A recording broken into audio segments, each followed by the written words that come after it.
ওকে, so আগের দিন আমরা এই সি অবধি করেছিলাম, আজকে তারপর থেকে শুরু করি। একটা কথা প্রথমেই বলে দিই, কারেন্ট সিলেবাসে কিন্তু 3 স্টেপ রিয়াকশান তোমাদের নেই, ঠিক আছে? 3 স্টেপ রিয়াকশান নেই, 1 স্টেপ আর 2 স্টেপ এইটাই আছে, কিন্তু আমি 3 স্টেপটা এর মধ্যে ঢুকিয়ে দিয়েছি, কারণ একটু এগিয়ে চিন্তাভাবনা করাটা বোধহয় খারাপ না, ভালোই। তো কী বলেছে দেখো, বলেছে এর কী বলেছিল, এনার্জি প্রোফাইল ডায়াগ্রাম আঁকতে বলেছিল, reactant, product, intermediate, transition state সব জায়গায় লেবেল করতে বলেছিল, ওভারঅল অ্যাক্টিভেশন এনার্জিও দেখাতে বলেছিল। তাহলে 3 স্টেপ এক্সোথার্মিক রিয়াকশান যেখানে transition state 1 is less stable then transition state 2, তাহলে কীরকম আঁকবো? এইরকম আঁকলাম। এটা কি অ্যাক্সিস? এই কি অ্যাক্সিস এটা? এক্স অ্যাক্সিসটা রিয়াকশান কোঅর্ডিনেট, আর এটা কি? এনার্জি। 3 স্টেপ বলেছে, 3 স্টেপ মানে তাহলে কী কীরকম দাঁড়াবে ব্যাপারটা? তার মানে দুটো ইন্টারমিডিয়েট থাকবে, তাই তো? হ্যাঁ স্যার। আচ্ছা, তারপরে আবার বলেছে 3 স্টেপ এক্সোথার্মিক রিয়াকশান, তার মানে ফাইনাল প্রোডাক্টটা কোথায় যাবে? নিচে না উপরে? নিচে।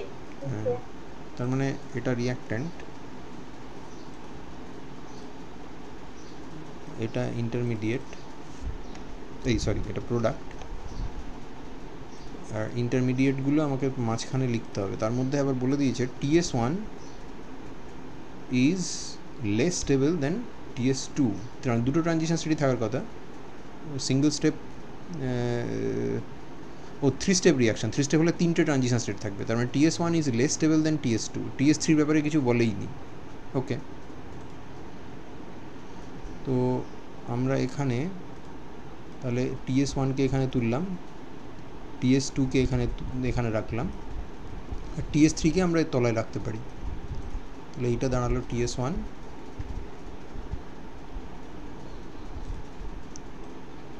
এটা TS2,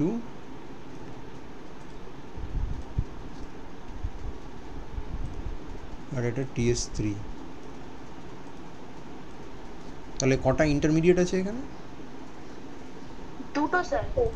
হ্যাঁ, মানে একটা হবে TS1 এর থ্রু দিয়ে রিয়াক্ট্যান্ট থেকে ইন্টারমিডিয়েট 1, আর একটা হচ্ছে TS2 এর থ্রু দিয়ে রিয়াক্ট্যান্ট থেকে ইন্টারমিডিয়েট 2, আর একটা হচ্ছে TS3 থ্রু দিয়ে ইন্টারমিডিয়েট 2 থেকে প্রোডাক্ট, তাই তো? তার মানে এগুলোকে একটুখানি এরকম সরিয়ে সরিয়ে লিখলে ভালো হয়। এবার এইগুলোকে যদি জুড়ে দাও, আমি আর ওই মানে ওই কায়দা করে ওইগুলো আঁকছি না, তার মানে এটাকে যদি এরকম জুড়ে দাও, হে ইন্টারমিডিয়েটগুলোকে আঁকা হয়নি, ইন্টারমিডিয়েটগুলোকে আঁকি, ইন্টারমিডিয়েটটাকে এইখানে আঁকলাম, এই ইন্টারমিডিয়েটটাকে এখানে আঁকলাম, এই ইন্টারমিডিয়েটটাকে এখানে আঁকলাম, তার মানে দিস ইজ ইন্টারমিডিয়েট 1 I1, এটা হচ্ছে ইন্টারমিডিয়েট 2 I2। বেশ, তাহলে এবার জুড়ে দাও, জুড়ে দিলাম, তারপর আবার জুড়ে দিলাম, তারপর আবার জুড়ে দিলাম, তারপর আবার জুড়ে দিলাম, তারপর আবার জুড়ে দিলাম। তাহলে RDS কোনটা হবে? স্টেপ 1টা স্যার। হ্যাঁ, ওভারঅল অ্যাক্টিভেশন এনার্জি কত হবে? এইটা, তাই তো? হ্যাঁ স্যার। ঠিক আছে, সবার এটা ক্লিয়ার আছে? হ্যাঁ স্যার। দেখে নাও, সব ক্লিয়ার তো? 3 step exothermic reaction, TS1 is less stable than TS2, identify the RDS। আচ্ছা, 3 step exothermic reaction where TS1 is more stable than TS2 but activation energy of step 1 is greater than activation energy of step 2, এটা কিরকম হতে পারে? বলছে TS1 is more stable than TS2, আচ্ছা TS1 is more stable than TS2, তার মানে এটাকে একটুখানি নিচের দিকে নামাই, এগুলোকে সরিয়ে দিই, এটাকে একটু নিচের দিকে নামাই, এটাকে একটু ওপরের দিকে তুলে দিই। ওকে, TS3 যেরকম আছে থাকলো, তাহলে TS1 more stable than TS2 হয়েছে? হ্যাঁ স্যার। হ্যাঁ স্যার। এবার এটাকে জোড়ো, জুড়ে দিলাম, এখান থেকে এটা জুড়ে দিলাম, এখান থেকে এটা জুড়ে দিলাম, এখান থেকে এটা জুড়ে দিলাম। আচ্ছা, ফার্স্ট স্টেপের অ্যাক্টিভেশন এনার্জি কত তাহলে? এতটা। সেকেন্ড স্টেপের অ্যাক্টিভেশন এনার্জি কত? এতটা। এই দুটোর মধ্যে কোনটা বড়, এইটার এইটার মধ্যে? ওয়ানটা স্যার।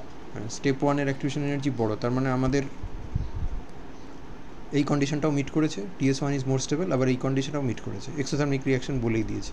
এবার RDS কোনটা হবে? স্টেপ 2টা স্যার। স্টেপ 2। আর ওভারঅল অ্যাক্টিভেশন এনার্জি কত হবে?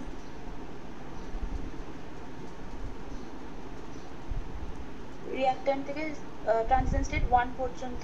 না, রিঅ্যাক্ট্যান্ট থেকে ট্রানজিশন স্টেট 2 পর্যন্ত, হাইয়েস্ট এনার্জি ট্রানজিশন স্টেট যেটা, সেই অবধি যেতে হবে। তার মানে এ বাবা, তার মানে এইটা, এইটা বুঝতে পেরেছো? এইটা, এটা কোত্থেকে এলো? এইখান থেকে এসছে। তার মানে এটা কি বলো তো? এটা হচ্ছে বেসিক্যালি এইটা প্লাস এইটা, মানে স্টেপ ওয়ানের অ্যাক্টিভেশন এনার্জি প্লাস স্টেপ 2-র অ্যাক্টিভেশন এনার্জি, আর তার থেকে কি বাদ দেবো? TS1 মানে ওই ইন্টারমিডিয়েট থেকে TS1 এর যে ডিসটেন্স। হ্যাঁ, মানে ইন্টারমিডিয়েট থেকে TS1 এর উল্টো দিকে এইটুকুনি যে ফেরত যেতে হচ্ছে, সেই এনার্জিটাকে বাদ দিতে হবে। আমি এগুলো না রং করে দিচ্ছি, দেখো বোঝার সুবিধার জন্য। এটা লাল, তাহলে এটা লাল, এটা নীল,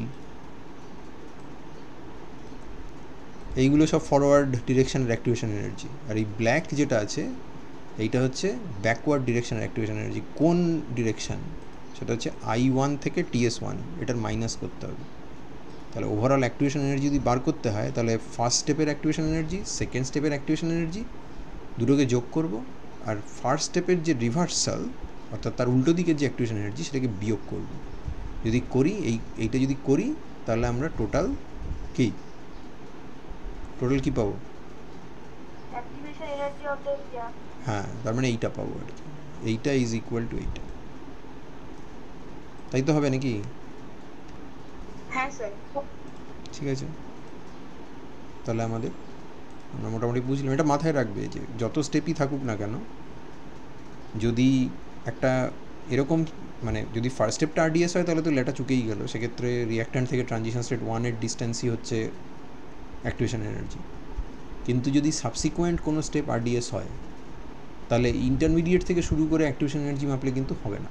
তোমাকে মাপতে হবে রিঅ্যাক্ট্যান্ট থেকেই, এবং হাইয়েস্ট এনার্জি পয়েন্ট যে ট্রানজিশন স্টেটটা, তার থেকে রিঅ্যাক্ট্যান্টের যে ডিফারেন্স, সেইটাই হবে ওভারঅল অ্যাক্টিভেশন এনার্জি। হলো? সামনের দিকে যাই।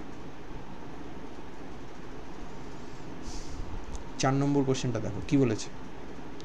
একটা রিয়াকশান যার ইকুইলিব্রিয়াম কনস্ট্যান্ট বলে দিয়েছে, আর অ্যাক্টিভেশন এনার্জিও বলে দিয়েছে। এবার তারপর কতগুলো স্টেটমেন্ট দিয়েছে, এবং স্টেটমেন্টে বলেছে যে ফলস ট্রু এগুলো বলো, যদি কোনো ফলস স্টেটমেন্ট থাকে তাহলে সেটাকে অ্যামেন্ড করো, অর্থাৎ ঠিক করো। এনট্রপি কনসিডারেশনকে বাদ দিয়ে দাও, ধরার দরকার নেই। কি বলেছে ফার্স্ট স্টেটমেন্টে? কি ট্রু?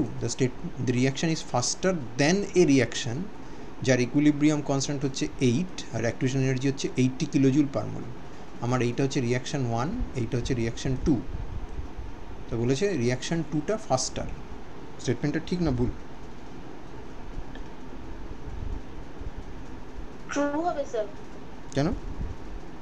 স্যার কারণ কে ইকুইলিব্রিয়ামটা রিঅ্যাকশন 2 এর ক্ষেত্রে গ্রেটার দ্যান 1 হচ্ছে, তাহলে প্রোডাক্টটা তো গ্রেটার দ্যান রিঅ্যাক্ট্যান্ট হবে। মানে সে তো ইকুইলিব্রিয়াম কনসেন্ট্রেশনে যখন পৌঁছবে তখন। তার সাথে রেটের কি সম্পর্ক?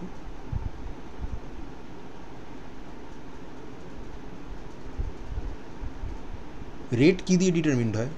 ডেল্টা জি জিরো দিয়ে, নাকি ডেল্টা জি ডাবল ড্যাগার দিয়ে? ডেল্টা জি ডাবল ড্যাগার মানে হচ্ছে অ্যাক্টিভেশন এনার্জির আরেকটা ফর্ম। তা রেটটা কে কন্ট্রোল করে? ওই ডেল্টা জি ডবল ড্যাগার। তাহলে অ্যাক্টিভেশন এনার্জি যদি একই হয় দুটো রিয়াকশানের, তাহলে দুটো রিয়াকশানের মধ্যে একটা ফাস্ট একটা স্লো হতে পারে?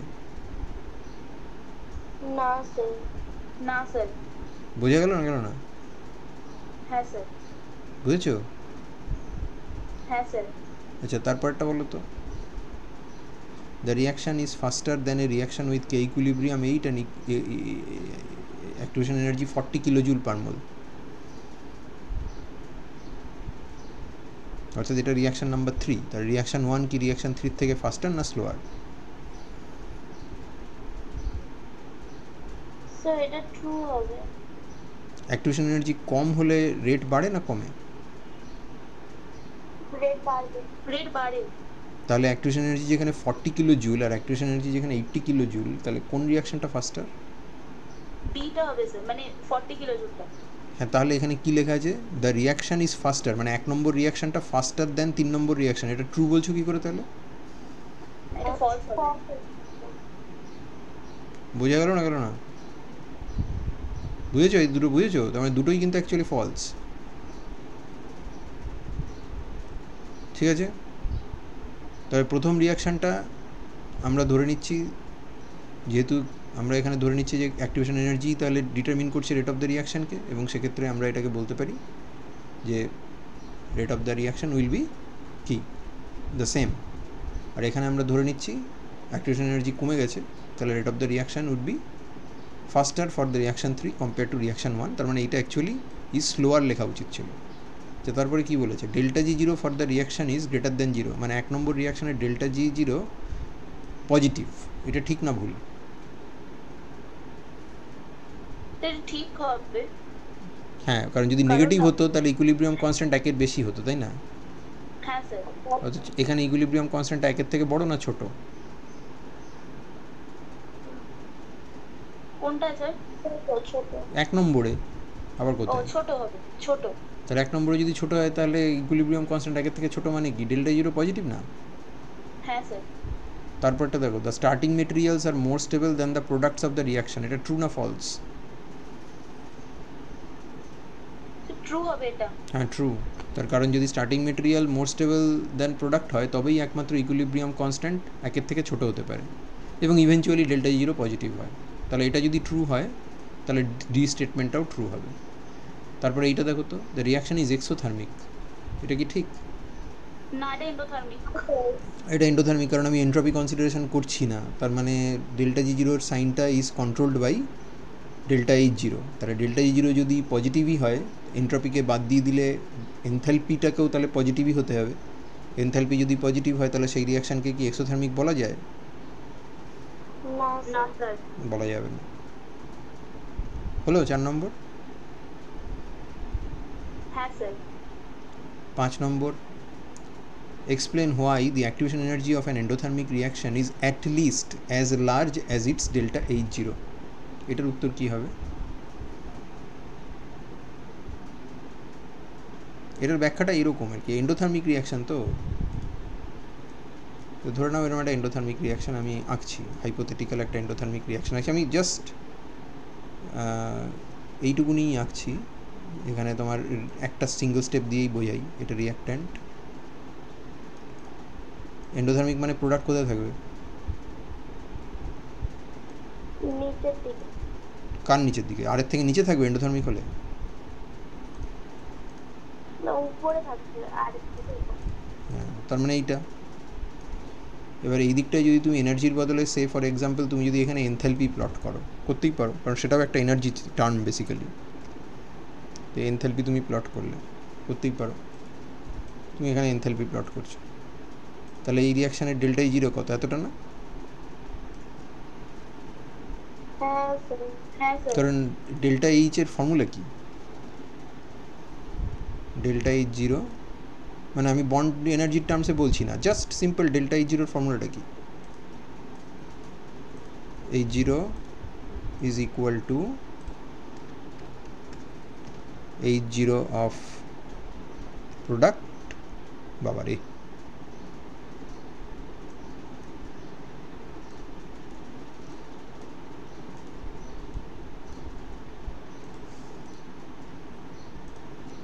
Minus minus H zero of reactant. এই তো ফর্মুলা নাকি? এটাকে আবার সিম্পলিফাই করা যায়, sum BD bonds broken minus sum BD bonds formed এরম করলে। তাহলে এখানে কোন সংখ্যাটা বড়, এইচ জিরো পি না H zero R? H zero R. কী করে বলছো? আর নিচে আছে তো এনথ্যালপি স্কেলে, তাহলে এইচ জিরো আরকে বড় বলছো কী করে? কোনটা বড়? স্যার পিটা। হ্যাঁ, তাহলে এই সংখ্যাটা কী হবে? পজিটিভ হবে। এই সংখ্যাটা তাহলে গ্রেটার দেন 0 হবে না? হ্যাঁ স্যার। তাহলে এটা এন্ডোথার্মিক তো। হ্যাঁ স্যার। এবার এর ট্রানজিশন স্টেট তো একটা কোথাও আছে রে বাবা, তার মানে এরকম কোনো একটা জায়গায় ট্রানজিশন স্টেট আছে। তাহলে অ্যাক্টিভেশন এনার্জিটা অ্যাকচুয়ালি কত? অ্যাক্টিভেশন এনার্জিটা এই এতটা।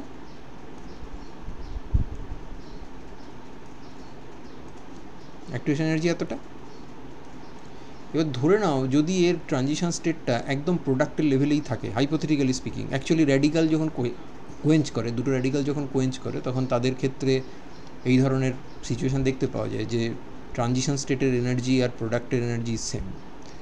রাদার আমি উল্টো বললাম, মানে যখন কোনো জিনিস ফ্রি র্যাডিক্যালে, মানে দুটো ফ্রি র্যাডিক্যালে ভেঙে যায়, তখন এই রকম জিনিস দেখতে পাওয়া যায়। কিন্তু হাইপোথেটিক্যালি স্পিকিং, আমি যদি ট্রানজিশন স্টেটটাকে প্রোডাক্টের লেভেলেই নিয়ে চলে আসি,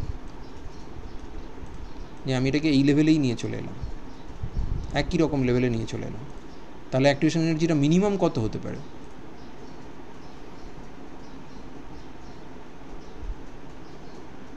মানে মিনিমাম থিওরিটিক্যাল লিমিটটা তাহলে কত হবে?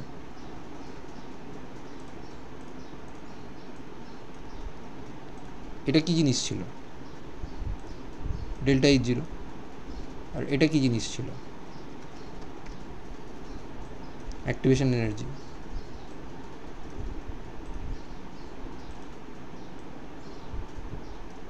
এইবার তোমার এই সিচুয়েশানে এইটা দাঁড়িয়েছে, তাহলে অ্যাক্টিভেশন এনার্জিটার মিনিমাম ভ্যালু কত হতে পারে? এর থেকে ছোট হতেই পারে না, এর থেকে ছোট হতে পারে না। কারণ এই রকম সিচুয়েশান কি হতে পারে দেখো তো, এইরকম সিচুয়েশান কি হতে পারে?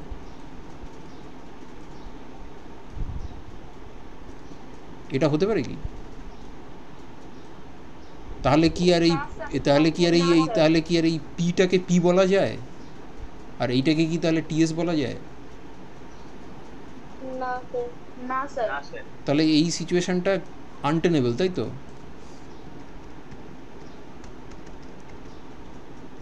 এটা হয় না, ইম্পসিবল। ম্যাক্সিমাম যেটা, মানে তুমি মিনিমাম অ্যাক্টিভেশন এনার্জি যেটা তুমি দিতেই হবে তোমাকে, সেটা কি?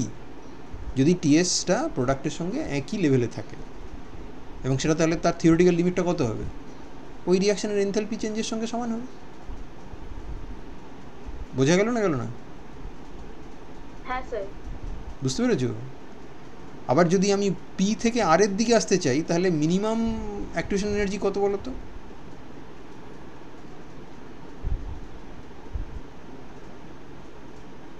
পি থেকে আর, অ্যাকচুয়ালি পি থেকে আর এর জন্য সামান্য হলেও একটু অ্যাক্টিভেশন এনার্জি আমার লাগার কথা, যেমন এইখানে দেখতে পাচ্ছি, এই যে এইটুকু লাগবে। এখানে কত লাগবে? যে সিচুয়েশানে পি আর টিএস ওয়ান একই দিকে, একই এনার্জি লেভেলে আছে, কত লাগবে অ্যাক্টিভেশন এনার্জি? 0, কিছুই লাগবে না। ওই রিয়াকশানের কোনো অ্যাক্টিভেশন এনার্জিই নেই। সেই জন্য দুটো র্যাডিক্যাল যখন একসাথে মিলে যায়, অর্থাৎ র্যাডিক্যাল কোয়েঞ্চিং হয়, এবং তারপর একটা স্টেবল মলিকিউল তৈরি হয়, যেমন ধরো CH3 মিশে গিয়ে ইথেন তৈরি হলো, তখন সেই রিয়াকশানের কোনো অ্যাক্টিভেশন এনার্জি থাকে না। বোঝাতে পারলাম গল্পটা? তাহলে এই যে তোমাকে বলো, হ্যাঁ কোনটা? আমি বলছি পি থেকে আরে যাওয়ার জন্য অ্যাক্টিভেশন এনার্জির মিনিমাম ভ্যালু কত?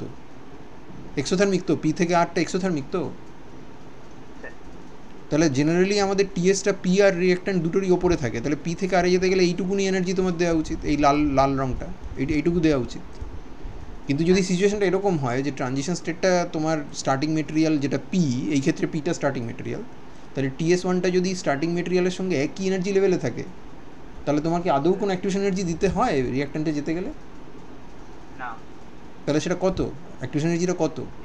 0। মিনিমাম, মানে এক্সোথার্মিক রিয়াকশনের জন্য ম্যাক্সিমাম কত হবে এটা বলাই যাবে না। মিনিমামটুকু তুমি বলতে পারো যে মিনিমামটা 0 হতে পারে, যেমন ফ্রি র্যাডিক্যালরা যখন কোয়েঞ্চ করে একে অপরকে। আর এন্ডোথার্মিক রিয়াকশনের জন্য ম্যাক্সিমাম কত হবে সেটা তুমি বলতে পারবে না, কিন্তু মিনিমাম ভ্যালুটা কত হবে? এনথালপি চেঞ্জের সমান। সেটাই বলেছে এখানে, দেখো এই যে at least as large as it's delta H zero. The energy of activation for an endothermic reaction is at least as large, তার মানে মিনিমাম ভ্যালু। সেটা কি? এন্ডোথার্মিক রিয়াকশনের যে ডেল্টা এইচ জিরো তার সাথে সমান হবে। বুঝলে না? এখনও কনফিউশন রয়ে গেল? বুঝেছো? হ্যাঁ স্যার। হ্যাঁ স্যার। তাহলে এগোবো, পরেরটা এগোবো। হ্যাঁ স্যার। আচ্ছা 6 নম্বর দেখো, ওদের দুটো স্টেপ দিয়েছে সিকোয়েন্স, একটা 2 স্টেপ রিয়াকশান। বেসিক্যালি সাইক্লোহেক্সিন নিয়েছে, কার্বন কার্বন ডাবল বন্ড, সেটা HCl এর সঙ্গে রিয়াকশান করছে। প্রথমটা আমরা প্রোটনেশন বলতে পারি। এটা বেসিক্যালি অ্যাসিড বেস রিয়াকশান, তাই না? এখানে অ্যাসিডটাকে HCl। হাইড্রোজেন ক্লোরাইড, আর বেসটাকে ডবল সি ডবল বন্ডেড। হ্যাঁ মানে অ্যালকিনটা, মানে সাইক্লোহেক্সিন, তাতে যে ইন্টারমিডিয়েট তৈরি হয়েছে সেটা একটা কার্বোক্যাটায়ন। কার্বোক্যাটায়নকে কোয়েঞ্চ করছে এই HCl থেকে যে Cl মাইনাস বেরিয়ে এসছে সেটা। তো এইটাকে আমরা বলতে পারি একটা ইলেকট্রোফাইল নিউক্লিওফাইল ইন্টারাকশান। এই সেকেন্ড স্টেপের নিউক্লিওফাইলটাকে Cl মাইনাস। ক্লোরাইড, আর ইলেকট্রোফাইলটাকে ক্যাটায়নটা কার্বোক্যাটায়নটা, এটা সেকেন্ডারি কার্বোক্যাটায়ন। হ্যাঁ সেকেন্ডারি কার্বোক্যাটায়ন। তার মানে প্রথম স্টেপটাকে আমরা অ্যাসিড বেস দিয়ে ব্যাখ্যা করতে পারি, তারপরটাকে আমরা ইলেকট্রোফাইল নিউক্লিওফাইল দিয়ে ব্যাখ্যা করতে পারি। এবার কতগুলো কোশ্চেন করেছে, বলছে how many bonds are broken and formed in step 1। কতগুলো বন্ড ভেঙেছে? একটাই বন্ড ভেঙেছে sir, C double bond C. HCl বন্ডটা ভাঙেনি? দুটোই ভেঙেছে স্যার। একটা কার্বন কার্বন ডাবল বন্ড ভেঙেছে, আর একটা HCl সিগমা বন্ড ভেঙেছে। আচ্ছা কোনো বন্ড তৈরি হয়েছে? CH বন্ড না স্যার, ফার্স্ট স্টেপে কোনো বন্ড তৈরি হয়নি। ফার্স্ট স্টেপটাতে কোনো বন্ড তৈরিই হয়নি। তাহলে নেক্সট কোশ্চেনটা করেছে would you predict delta H0 for step 1 to be positive or negative. বলো তো কী হবে?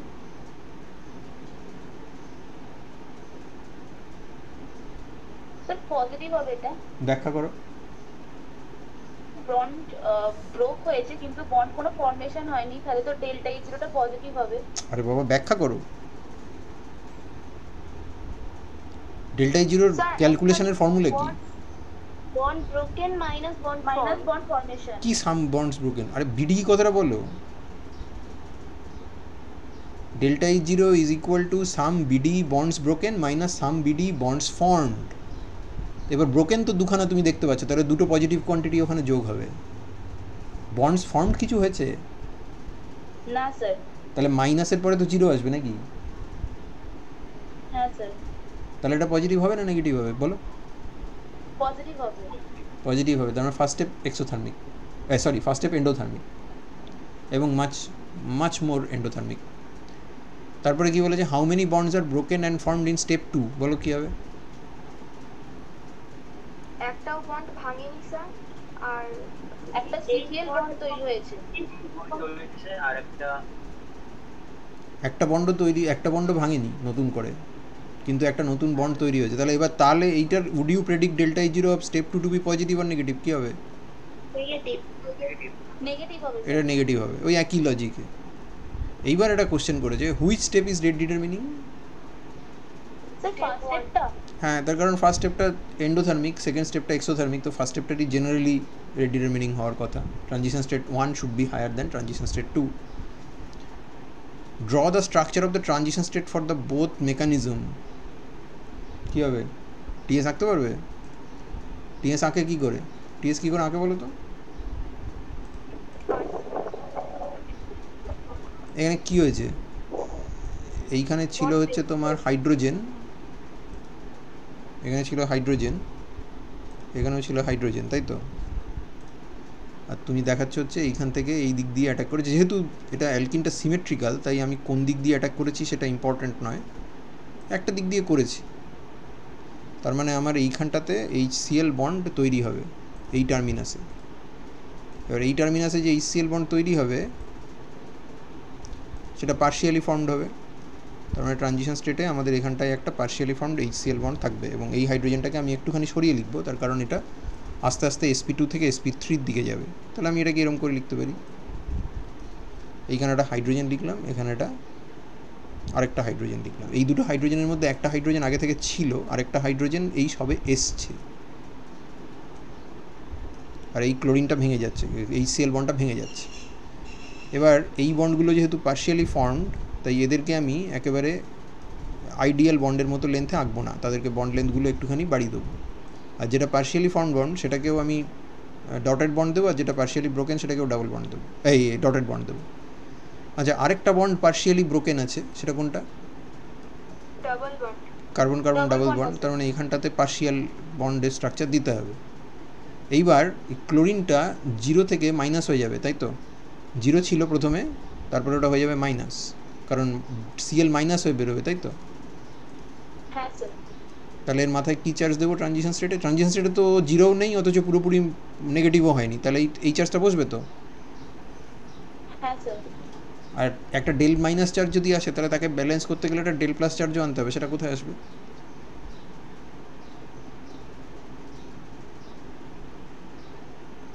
এই কার্বন সেন্টারের উপরে কোন সেন্টার, কোন কার্বনটা? যেটার সাথে ওই HCl এর যে Hটা ডট ডট করে যুক্ত হয়েছে স্যার। না, সেটার না তো সেটা নিচের কার্বনটায় আসবে। নিচের কার্বনটায়, কারণ ডেল তোমার কার্বোক্যাটায়ন কোনটা? কার্বোক্যাটায়ন তো এইটা, এই কার্বনটার মাথায় প্লাস চার্জ ডেভেলপ করছে। এই কার্বনটার কোনো প্রবলেম নেই, এই কার্বনটা নিজে আগে 4টে বন্ড ছিল, রিয়াকশান হয়ে যাওয়ার পরেও 4টে বন্ড আছে। এই কার্বনটার প্রবলেম হচ্ছে, আগে 4টে বন্ড ছিল, এখন 3টে বন্ড আছে। তাহলে ট্রানজিশন স্টেটে পজিটিভ চার্জ কার মাথায় আসবে? হ্যাঁ বুঝতে পেরেছি স্যার। কার মাথায় আসবে পজিটিভ চার্জ? ওই ওটা যেটা HCl এর সাথে বন্ড, HCl এর সাথে প্রোটনেশন যে কার্বনটায় হচ্ছে তার পাশের কার্বনটাতে, যে দুটোর মধ্যে ডাবল বন্ড ছিল তার মধ্যে একটা পজিটিভ চার্জ হবে, আরেকটা হাইড্রোজেন খেয়ে নিচ্ছে, আর ক্লোরিনের মাথায় ডেল মাইনাস। তাহলে বুঝতে পেরেছো ট্রানজিশন স্টেট কীরকম দেখতে হবে? এইটা হচ্ছে তোমার টিএস এর ইয়েটা কোথায় গেল? এই যে এটা কি TS1, তাই তো? হ্যাঁ স্যার। তারপর সেখান থেকে তোমার এইটা হয়ে গেল, এই যে এই বস্তুটা তৈরি হয়ে গেছে। এবার কি হয়েছে? এবার এখানে ক্লোরাইড অ্যাটাক করেছে, তাই তো? এই মাথায় প্লাস চার্জ এসছে, এর মাথায় প্লাস চার্জ, আর এইখান থেকে বেরিয়ে এসছে ক্লোরাইড। এবার এই ক্লোরাইড অ্যাটাক করবে, ক্লোরাইড অ্যাটাক করছে, তাহলে ওই ট্রানজিশন স্টেটে কীরকম দেখতে হবে? স্যার এই CCl বন্ডটা ডটেড বন্ড হবে। এরকম করে দিলাম, এটা অ্যাকচুয়ালি এরকম করে দেওয়া উচিত না, যাই হোক।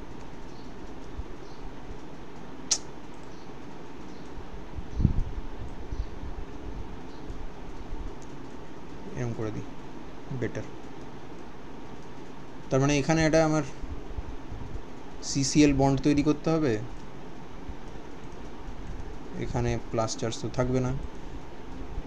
এই হাইড্রোজেনটাকে এরকম করে এঁকে দিই, এই Clটাকে এরকম করে এঁকে দিলাম, কিন্তু Clটা যেহেতু পুরোপুরি বন্ড করেনি এখনো, Clটা মাইনাস থেকে কি হবে? 0 হবে, তাই তো? তার মানে এখানে আসবে ডেল মাইনাস, এটা পার্শিয়াল বন্ড হবে, আর ডেল প্লাস চার্জ কোথায় থাকবে? এই কার্বনটা প্লাস থেকে নিউট্রাল হচ্ছে তো নাকি? হ্যাঁ স্যার।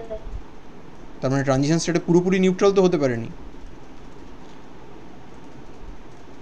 হলো? হয়েছে? এখান থেকে তুমি প্রোডাক্ট পেয়ে যাবে, দুটো ট্রানজিশন স্টেট আঁকা হয়ে গেল। এইবার কি বলেছে? If overall delta G0 is negative for this 2-step reaction, draw an energy diagram. পারবে আঁকতে? কীরকম হবে দেখতে? যা এইখানটা এঁকে দিচ্ছি, এরকম হবে না?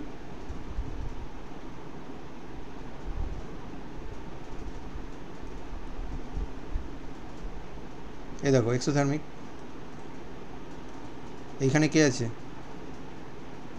এই ক্যাটায়নটা, intermediate cation plus chloride ion. First স্টেপটা তুমি নিজেই বলেছো RDS, তাহলে TS1 উপরে, TS2 নিচে। হয়েছে? কারো কোনো সমস্যা থাকলে বলো পরের কোশ্চেনে যাওয়ার আগে। Any questions, any problems you have? No? Okay. আর পরের কোশ্চেনটা অফকোর্স তুমি স্কিপ করতে পারো, because this is a 3-step reaction, তোমার সিলেবাসে নেই, বাট দেখেই নাও একবার। যদি মনে হয় যে বাড়িতে আর দেখবে না, তাহলে দেখার দরকার নেই। আচ্ছা, এখানে একটা ছাপার ভুল আছে, এখানটা HI আছে, এটা Me3I হবে। হ্যাঁ, না ঠিকই আছে, এটা Me3CI, এটা অ্যাকচুয়ালি CL মনে হচ্ছে, Me3CI। এখানে অ্যাকচুয়ালি এখানে একটা বন্ড দিয়ে লিখলে ভালো হতো, নাহলে এটাকে ফট করে Me3CL মনে হচ্ছে, এটা অ্যাকচুয়ালি Me3CI। ঠিকই আছে। Consider the following energy diagram for the overall reaction, যেখানে টার্সিয়ারি বিউটানলের সঙ্গে এইচআই এর রিয়াকশানে টার্সিয়ারি বিউটাইল আয়োডাইড তৈরি হচ্ছে আর জল তৈরি হচ্ছে। তো আমি এনার্জি প্রোফাইল ডায়াগ্রাম এঁকেই দিয়েছি। কটা স্টেপ আছে রিয়াকশানটার বলো? 3টে স্টেপ। 3 স্টেপ। আচ্ছা, অ্যাক্টিভেশন এনার্জি আর ডেল্টা জি জিরো মানে ইচ ইয়ের করতে বলেছে, মানে ইচ স্টেপের অ্যাক্টিভেশন এনার্জি করতে বলেছে। ইচ স্টেপের অ্যাক্টিভেশন এনার্জি আছে, ফার্স্ট স্টেপের অ্যাক্টিভেশন এনার্জি এইটুকুনি, ঠিক আছে? সেকেন্ড স্টেপের অ্যাক্টিভেশন এনার্জি এইটুকুনি, থার্ড স্টেপের অ্যাক্টিভেশন এনার্জি এইটুকুনি। এই অবধি ঠিক আছে? হ্যাঁ স্যার। ওকে, তারপরে বলেছে যে ইচ স্টেপের ডেল্টা জি জিরো ক্যালকুলেট করো। ডেল্টা জি জিরো মানে এই দুটোর ডিফারেন্স, তার মানে delta G zero for first step এইটা, delta G zero for second step কোনটা কতটা হবে, এই এতটা এন্ডোথার্মিক অফকোর্স, আর একেবারে ফাইনাল স্টেপের ডেল্টা জি জিরো হচ্ছে এতটা। এই অবধি ঠিক আছে?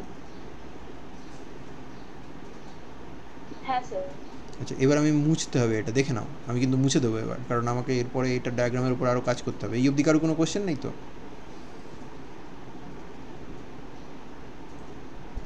ওকে, তারপর বলেছে তাহলে ওভারঅল ডেল্টা জি জিরো কত? ওভারঅল ডেল্টা জি জিরো কী মাপে? রিয়াক্ট্যান্ট প্রোডাক্ট, তাই তো? তাহলে এইটা ভার্সেস এইটা, তাহলে এতটা হচ্ছে ওভারঅল ডেল্টা জি জিরো, ঠিক আছে? ঠিক আছে তো? হ্যাঁ স্যার। তারপর বলেছে ট্রানজিশন স্টেট আঁকো ইচ স্টেপের জন্য। কী করে আঁকবো? এগুলো এঁকে দেখাতে হবে? তাহলে তো হয়েছে। প্রথম স্টেপের ট্রানজিশন স্টেট কীরকম দেখতে হবে?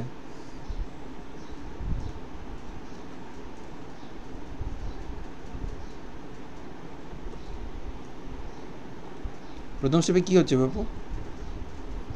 স্যার ওই তো এইচআই বন্ডটা ব্রেক হচ্ছে আর প্রোটনেশন হচ্ছে, হ্যাঁ প্রোটনেশন হচ্ছে, এইচআই দিয়ে প্রোটনেশন হচ্ছে। কার ওপরে প্রোটনেশন হচ্ছে? অক্সিজেনের ওপরে। অক্সিজেনের উপরে কে কে আছে? অক্সিজেনের উপরে আছে একটা হাইড্রোজেন আর একটা টার্সিয়ারি বিউটাইল। টার্সিয়ারি বিউটাইলটা আমি আর রাখলাম না, মানে ওটা Me3C ধরে নাও এই পার্টটাকে, আর এটা এরকম, এটার সাইজটা এরকম একটু বাড়িয়ে দাও, কারণ এগুলো এখনও বন্ড পুরো ফর্মেশন হয়নি। এই বন্ডটা পার্শিয়ালি ফর্মড, এই বন্ডটা partially broken. Del plus charge কার মাথায় বসাবো? অক্সিজেন। শিওর, অক্সিজেনের মাথায় ডেল প্লাস চার্জ বসালাম। ডেল মাইনাস কার মাথায় বসাবো? আই এর মত আই এর মাথায়। হ্যাঁ, তাহলে এটা আমার ট্রানজিশন স্টেট হলো। ট্রানজিশন স্টেট 1, তাই তো? হ্যাঁ স্যার। হ্যাঁ স্যার। তারপর কি আছে ট্রানজিশন স্টেট 2, সেটা কীরকম দেখতে হবে? ডিহাইড্রেশন হচ্ছে। হ্যাঁ, মানে জল বেরিয়ে যাচ্ছে। তার বন্ডটা ভাঙছে কোনটা?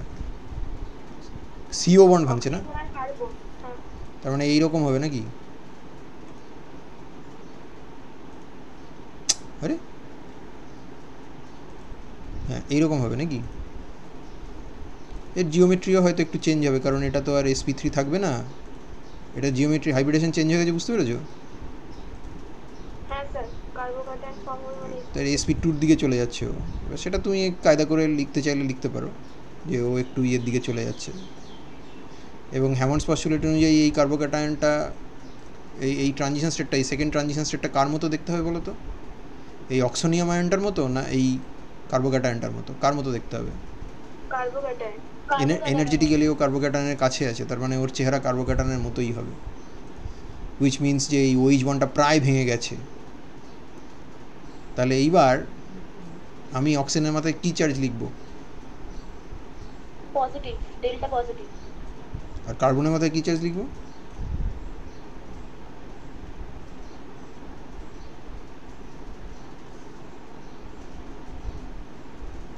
স্যার ওটাও ডেল্টা পজিটিভ হবে। অ্যাবসলিউটলি। ডেল্টা মাইনাস লিখলাম না কেন?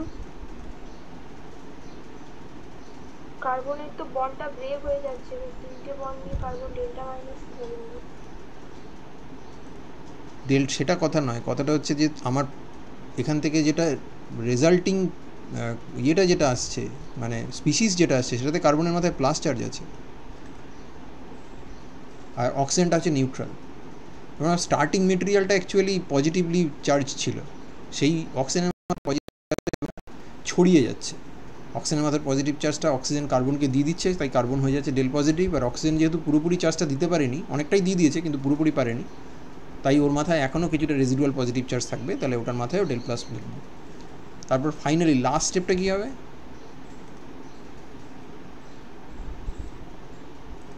লাস্ট স্টেপটা নিউক্লিওফাইল I- অ্যাটাক করবে। হ্যাঁ তার মানে এখানটায় তাহলে কী লিখবো এইটা লেখা উচিত নাকি এইবার চার্জ প্যাটার্ন কী হবে কার্বনের মাথায় ডেল প্লাস আইটা ডেল মাইনাস হবে। হ্যাঁ কেন তার কারণ মাইনাস থেকে জিরো হচ্ছে তাই না হ্যাঁ স্যার।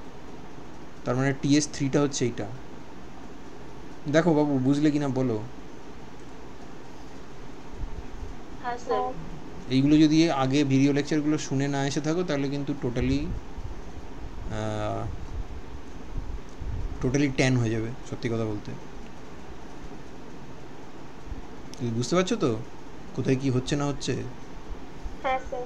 এবং এই যে ট্রানজিশন স্টেটটা এটা কার মতো দেখতে বলো তো কার্বোক্যাটায়নটা না আয়োডাইডটা কার্বোক্যাটায়ন। হ্যাঁ কারণ এনার্জেটিক্যালি ও কার্বোক্যাটায়নের কাছে আছে তার ফলে ওরও জিওমেট্রি কিন্তু মোস্টলি sp2ই হবে sp3 নেচার ওর প্রায় থাকবে না বলতে পারা যায় ঠিক আছে সো আমাদের এই অবধি হয়ে গেল আচ্ছা এবার কি বলেছে draw the structure of each step indicate location their location in energy diagram হ্যাঁ টিএসগুলো কোথায় আছে এইটা একটা টিএস এইটা একটা টিএস এইটা একটা টিএস ঠিকই আছে আর ডিএস কোনটা সেকেন্ড স্টেপটা। সেকেন্ড স্টেপ কেন শুধু কি অ্যাক্টিভেশন এনার্জি সবচেয়ে বেশি সেই জন্য না তা নয় হায়েস্ট এনার্জি টিএস তো সেটা হায়েস্ট এনার্জি টিএসরাই সবচেয়ে বেশি মানে রেট কন্ট্রোলিং হয় because the transition state 2 is higher in energy compared to transition state 1 as well as transition state 3 the second step is the RDS এর রেট ইকুয়েশন কি হবে এই জিনিসটার রেট ইকুয়েশনটা কি হবে আরডিএসটা কোনটা সেকেন্ড স্টেপ আরডিএস এর রিঅ্যাক্ট্যান্টটা কে আয়োডাইডের কি কোনো ভূমিকা আছে এখানে আরডিএসটাতে আয়োডাইডের কোনো ভূমিকা আছে না স্যার। না স্যার। তাহলে কোন জিনিসটার কনসেন্ট্রেশনের উপরে রেটটা নির্ভর করবে প্রথম যে রিঅ্যাক্ট্যান্ট আয়োডিন মাইনাস যে অক্সিজেনের উপর প্লাস দিয়ে যে স্পিসিসটা লেখা তার মানে এই টক্সোনিয়ামটার উপরে তাই না এটার উপর নির্ভর করবে তো হ্যাঁ স্যার। হ্যাঁ হ্যাঁ sir. Sir. rate of the reaction rate is some constant multiplied by এইটা আচ্ছা এটা কি তুমি বাইরে থেকে অ্যাড করেছো নাকি এটা না, মিডিয়ামে ইনসিটু তৈরি হচ্ছে মিডিয়ামেই ছিল। মিডিয়ামে ছিল না মিডিয়ামে তৈরি হচ্ছে মিডিয়ামে থাকলে তো অন্যরকম গল্প ছিল তুমি যদি বিউটানল টারশিয়ারি বিউটানল অ্যাড না করো এটা তৈরি হতে পারে না স্যার। বা টারশিয়ারি বিউটানল অ্যাড করলে এইচআই অ্যাড করলে না তৈরি হতে পারে না। পারে না তাহলে এর কনসেন্ট্রেশনটা কোন দুটো জিনিসের কনসেন্ট্রেশনের সঙ্গে প্রপোর্শনাল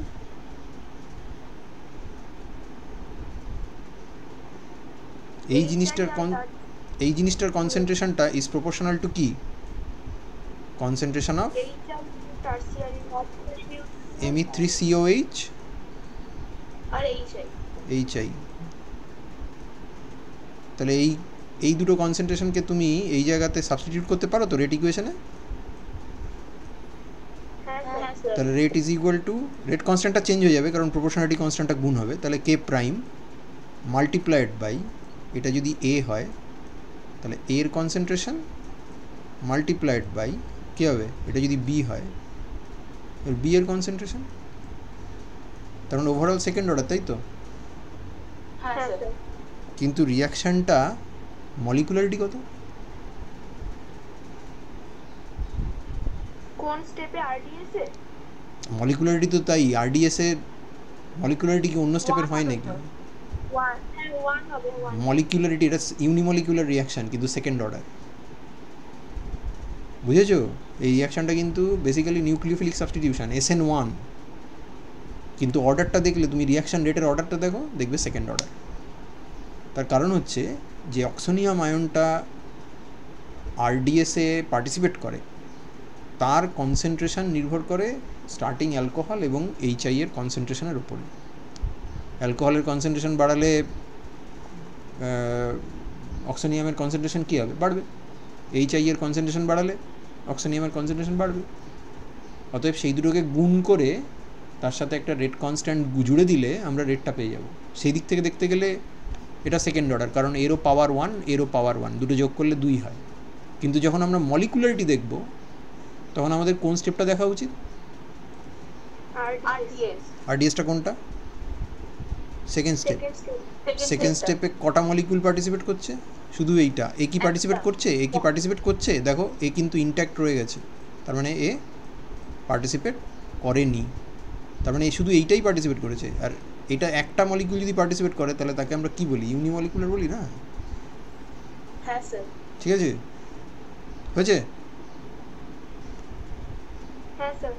তাহলে এটাও হয়ে গেল। 8 নম্বর প্রিন্সিপাল অফ মাইক্রোস্কোপিক রিভার্সিবিলিটি, এটা আমরা ভিডিও লেকচার আলোচনা করেছি, এবং কিভাবে ক্যাটালাইজ রিয়াকশানকে স্পিড আপ করে, একটা রিভার্সিবল রিয়াকশান, একটা ক্যাটালাইজ কীভাবে রিভার্সিবল রিয়াকশানকে স্পিড আপ করে সেটাও ওই কনটেক্সটে আলোচনা করা আছে, ওইটা শুনে নিও। এটা নিয়ে আমি আর বাড়তি সময় খরচ করছি না। আচ্ছা, 9 নম্বরটা দেখো, দুটো মেকানিজম দিয়েছে। এই ধরনের রিয়াকশানকে আমরা এলিমিনেশন রিয়াকশান বলে থাকি। Do you agree? নামটা নিয়ে তুমি কি এগ্রি করো? হ্যাঁ স্যার। কেন এলিমিনেশন বলবো কেন? এটাকে তো আমরা সাবস্টিটিউশন বলছিলাম, তাই না? কারণ আমার স্টার্টিং মেটেরিয়ালে CME3 গায়ে OH ছিল, প্রোডাক্টে I চলে এসছে, তার মানে OH বাদ গিয়ে I এসেছে, এবং OH মাইনাস I মাইনাস, তার মানে এরা সব নিউক্লিওফাইল। তাহলে সেই হিসেবে আমরা বলতে পারি যে এটা নিউক্লিওফিলিক সাবস্টিটিউশন। আর এখানে আমরা এটাকে এলিমিনেশন বলছি, তার কারণ আমাদের স্টার্টিং মেটেরিয়াল ছিল হচ্ছে, তুমি বুঝতে পারছো যে এই গ্রুপটা একটা মিথাইল, এটা বোঝা যাচ্ছে? হ্যাঁ স্যার। তার মানে এই কার্বনটাকে যদি বলি আলফা কার্বন, এটাকে তাহলে বলবো বিটা কার্বন। আলফা আর বিটার মাঝখানে H আর Cl এলিমিনেট হয়ে গেছে না? হ্যাঁ স্যার। এলিমিনেট হয়ে কী হয়েছে? Double bond. Carbon carbon double bond হয়ে গেছে। বেশ, মুছে দিই, দাঁড়াও। দুটো মেকানিজম দেখিয়েছে, দুটোর মধ্যে তফাৎটা কোথায়? একটা সিঙ্গল স্টেপ আর একটা multi step. 2 step. Multi step কথাটা ঠিক না, 2 স্টেপ। আর 2 স্টেপেরটার মধ্যে আবার RDS কোনটা? প্রথমটা। ফার্স্ট স্টেপটা RDS। তো প্রথমে বলেছে what rate equation would be observe for the mechanism in equation 1। Rate কী হবে? এর রেট ইকুয়েশন কী হবে? K into OH minus এর কনসেন্ট্রেশন ইনটু ওই প্রথম যে আরেকটা কম্পাউন্ড আছে ওর কনসেন্ট্রেশন, অর্গানোক্লোরাইড। তার মানে এর কনসেন্ট্রেশন মাল্টিপ্লাইড বাই এর কনসেন্ট্রেশন, আর তার আগে একটা রেট কনস্ট্যান্ট। অর্ডার কত? 2 স্যার। Second order. মলিকুলারিটি কত? 2। কী করে বুঝলে? কী করে বুঝলে মলিকুলারিটি? বুঝলে কী করে? হ্যাঁ, 1 স্টেপ রিয়াকশান মানে এইটাই RDS, একটাই স্টেপ আছে ওইটাই RDS। তাতে কটা মলিকুল পার্টিসিপেট করছে? দুটো মলিকুল। কে কে? টারশারি বিউটাইল ক্লোরাইড আর হাইড্রোক্সাইড। টারশারি বিউটাইল ক্লোরাইড আর হাইড্রোক্সাইড। তাহলে এই রিয়াকশানটাকে আমরা কি বলি জানো? এটাকে বলি আমরা এলিমিনেশন বাইমলিকিউলার, E2। নাম শুনেছো এটা? হ্যাঁ স্যার শুনেছি কিন্তু জানতাম না। জানতে না কি আবার? এগুলো হাই সেকেন্ডারিতে পড়ানো হয়তো। স্যার E2টা না তেমন শেখানো হয় না, SN1 SN2 এর উপর বেশি জোর দেয় হাই সেকেন্ডারি। ওকে, আচ্ছা তারপরে স্টেপটা দেখো তো, what is the rate equation observe for equation 2। Mechanism যদি মানে যে মেকানিজমটা ইকুয়েশন 2তে দেখানো আছে তার রেট ইকুয়েশন কী হবে? হাইড্রোক্সাইড আয়নের কনসেন্ট্রেশন কি রেটকে চেঞ্জ করতে পারে? না স্যার। কেন পারে না? কেন? পারে না তো বুঝলাম, কিন্তু কেন পারে না? পারে না সিম্পলি এই জন্য যে রেট ডিটারমিনিং স্টেপ হয়ে যাওয়ার পরে OH মাইনাস ইনভলভ হচ্ছে। এই যে স্লো স্টেপটা, এখানে হাইড্রোক্সাইডের কোনো ভূমিকা আছে? না স্যার। কার্বোক্যাটায়ন যত তাড়াতাড়ি তৈরি হবে OH মাইনাস তার সাথে তত তাড়াতাড়ি রিয়াকশান করবে। তো কার্বোক্যাটায়ন কত তাড়াতাড়ি তৈরি হবে সেটা OH মাইনাস ঠিক করে দিতে পারে কি?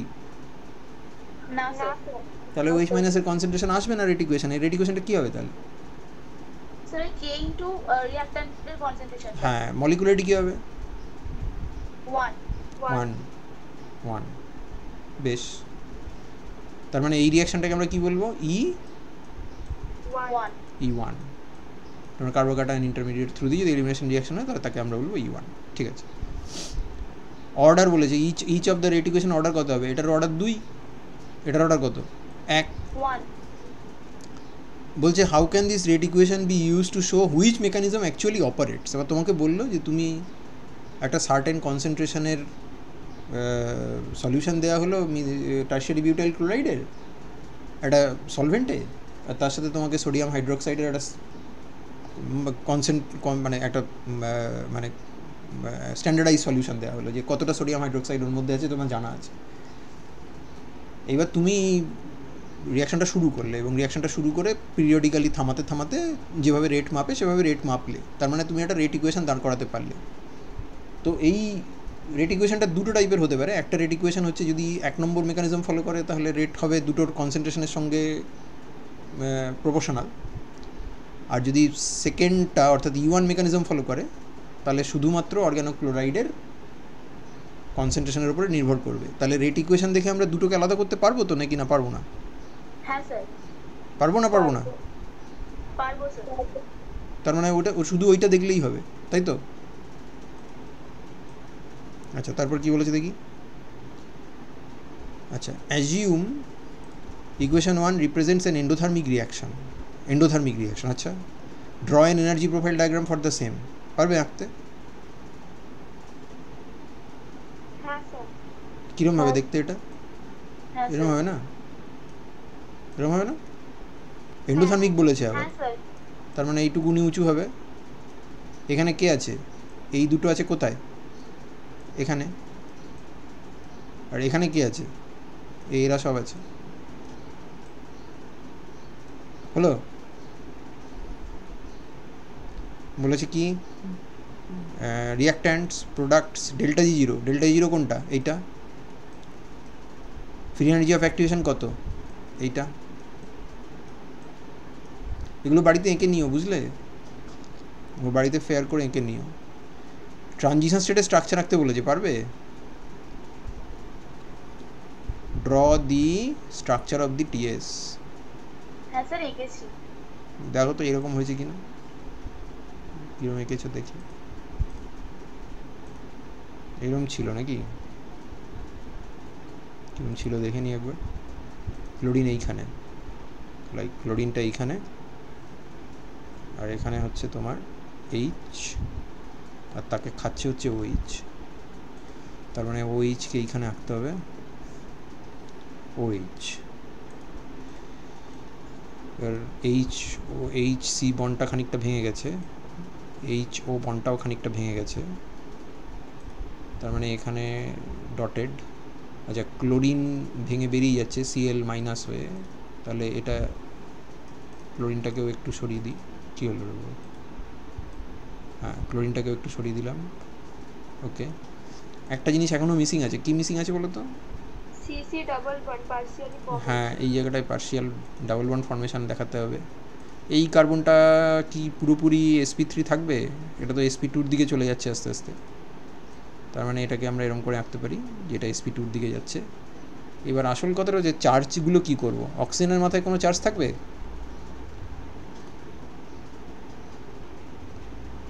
এই যে OH-টা, এটা মাইনাস দিয়ে শুরু করেছিল, মাইনাস দিয়ে, হ্যাঁ মাইনাস দিয়ে শুরু করেছিল, জিরো জিরো হবে, তাহলে এখনও ডেল মাইনাস। ক্লোরিনটা জিরো দিয়ে শুরু করেছিল, Cl মাইনাস হবে, তাহলে ওর মাথায় কী হবে? Del minus. এবার আমরা যদি ধরে নিই যে এই CH বন্ড ব্রেকিং আর এই CCl বন্ড ব্রেকিং এরা সেম এক্সটেন্টে হচ্ছে, তাহলে এই বিটা কার্বন আর এই বিটা কার্বনটা কিংবা আলফা কার্বনটা এদের মাথায় কোনো চার্জ আসবে না। কিন্তু যদি, এই প্রশ্নটার উত্তর দাও, কিন্তু যদি এই বন্ডটা একটু তাড়াতাড়ি ব্রেক করে আর এই বন্ডটা অতটা ব্রেক না করে, অর্থাৎ সিচুয়েশানটা যদি আমি তোমাকে একটা এরকম সিচুয়েশান দেখাই যেখানে এরা একই এক্সটেন্টে ব্রেক করেছে বলে আমরা ধরে নিচ্ছি, ঠিক আছে, এইখানে এদের মাথায় কার্বনগুলোর মাথায় কোনো চার্জ নেই, কিন্তু সাপোজ আমার কাছে এইরকম একটা সিচুয়েশান আছে, এটা কিন্তু তুমি বুঝতে পারছো যে সিএইচ বন্ডটা ততটা ব্রেক করেনি কিন্তু সিসিএল বন্ডটা অনেকখানি ব্রেক করে গেছে, সেটা বুঝতে পেরেছো? ছবিটা দেখে বোঝা যাচ্ছে যে দুটো টিএস আলাদা। বড় করে দিই, দেখো, দেখতে পাচ্ছ? হ্যাঁ স্যার। হ্যাঁ স্যার। এইবারে কি তোমার মনে হয় যে মানে এইবারেও কি তোমার মনে হয় যে দুটো কার্বন নিউট্রালি থাকবে ইলেকট্রিক্যালি? না স্যার। এইখানটায় অ্যাকচুয়ালি একটা positive charge. Del plus charge আসবে, কারণ এখানে ক্লোরিন অলরেডি ওকে ইলেকট্রন পেয়ার নিয়ে ওকে ছেড়ে বেরিয়ে গেছে। পাশের কার্বন থেকে ওর ইলেকট্রন সাপ্লাই পেয়ে নিউট্রাল হওয়ার কথা ছিল, কিন্তু পাশের কার্বন যেহেতু হাইড্রোজেনকে ছাড়েনি এখনও, তাই ও ইলেকট্রন দিতে পারেনি সেরমভাবে। তাহলে এর মাথায় কী চার্জ আসবে? ও ইলেকট্রন ডেফিসিয়েন্ট হয়ে যাবে।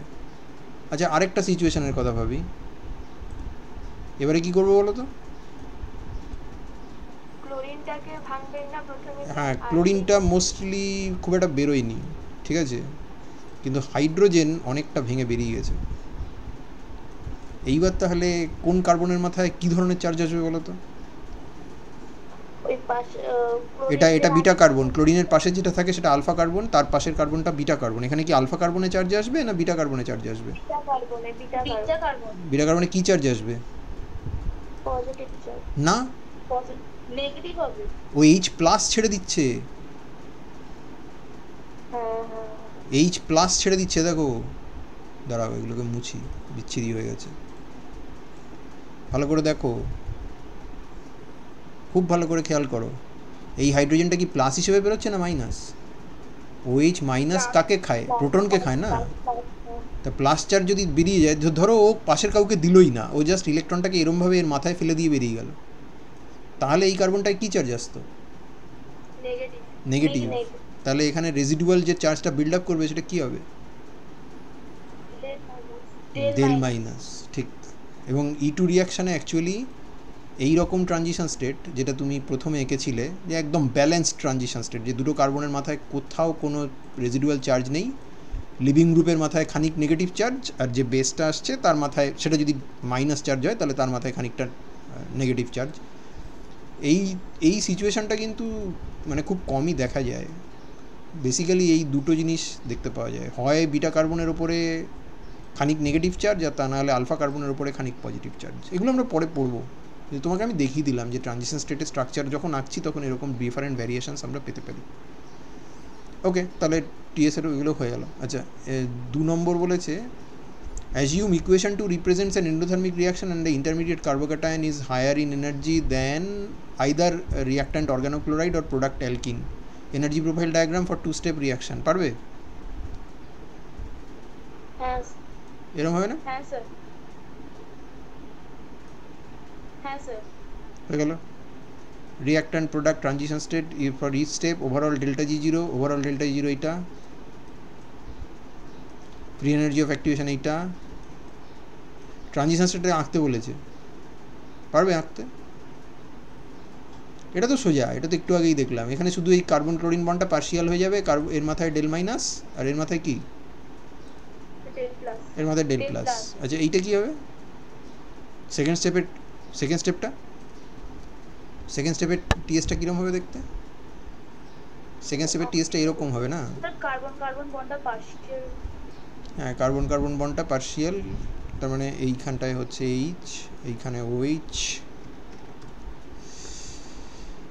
এই বন্ডটা পার্শিয়ালি ভেঙে গেছে, সিএইচ বন্ড পার্শিয়ালি ভেঙে গেছে, ওএইচ বন্ড পার্শিয়ালি তৈরি হয়েছে, পুরোপুরি তৈরি হয়নি। এইখানটায় ডাবল বন্ড আস্তে আস্তে তৈরি হচ্ছে কিন্তু পুরোপুরি তৈরি হয়নি। এবার চার্জগুলো বলো কোথায় কি লিখবো? অক্সিজেনের মাথায় ডেল মাইনাস, তাই তো? ডেল মাইনাস, হ্যাঁ। আর কার্বনটা কি চার্জলেস হবে? না স্যার, ডেল প্লাস হবে। কোনটা? আলফা কার্বনটা, তাই তো? এই মাথায় ডেল প্লাস আসবে না? প্লাস থেকে জিরো হচ্ছে তো, প্লাস থেকে জিরো হচ্ছে না? হ্যাঁ স্যার, তো ডেল প্লাস হবে। এই যে এটা প্লাস থেকে এই কার্বনটা কি হচ্ছে এখানে? জিরো। তার ফলে আলফা কার্বনের মাথায়, আলফা কার্বন মানে যে কার্বনের মাথায় প্লাস চার্জ ছিল, যেখানে আগে ক্লোরিনটা ছিল, সেটা এখন জিরো হয়ে গেছে। তার মানে এর মাথায় কিছুটা রেজিডুয়াল প্লাস চার্জ ট্রানজিশন স্টেটে আছে। অক্সিজেন নেগেটিভ ইলেকট্রনটা, মানে ইলেকট্রন ডেন্সিটিটা, নেগেটিভ চার্জটা পুরোপুরি দিতে পারেনি, তাহলে ওর মাথায়ও খানিকটা ডেল মাইনাস চার্জ থাকবে। সেই জন্য এর মাথায় মাইনাস আর এর মাথায় ডেল প্লাস। তাহলে এদের ট্রানজিশন স্টেটগুলো এরকম দেখতে হবে। হলো? হ্যাঁ স্যার। পরেরটা যাবে? 10 নম্বর কি বলেছে? Using energy diagram below, below তো নয়, পাশে, যাই হোক বিলো লিখেছিলাম, আর টু সিমিলার রিয়াকশান, যেটা এ প্লাস বি থেকে একটা ই হচ্ছে একটা এফ হচ্ছে, ঠিক আছে? Decide what determines the preferred product E or F from A plus B. Note that intermediate C en route to product F is more stable than intermediate D en route to product T. The barriers to each intermediate to the products differ also. Assume neither route is reversible. Reversible নয়, তার মানে kinetics দিয়ে বিচার করতে হবে। তাহলে এবার তুমি বলো যে কোনটা মেজর প্রোডাক্ট হবে? ই না এফ?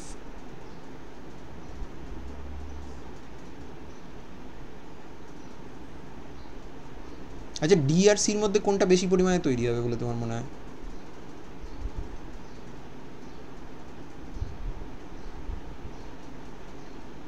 দেখতে পাচ্ছ না ছবিটা? এই ছবিটা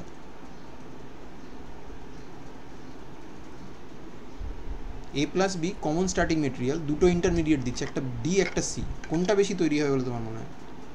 সি স্যার। সি হবে স্যার। হ্যাঁ, আনসার ইজ কারেক্ট, কিন্তু কেন? ওটা মোর স্টেবল। না, কখনোই না। না স্যার, ওখানে এনার্জিটা অনেক কম লাগছে, ডিফর্মেশন। অ্যাক্টিভেশন এনার্জি দেখো, বারবার ওই জায়গাটা গন্ডগোল করছো।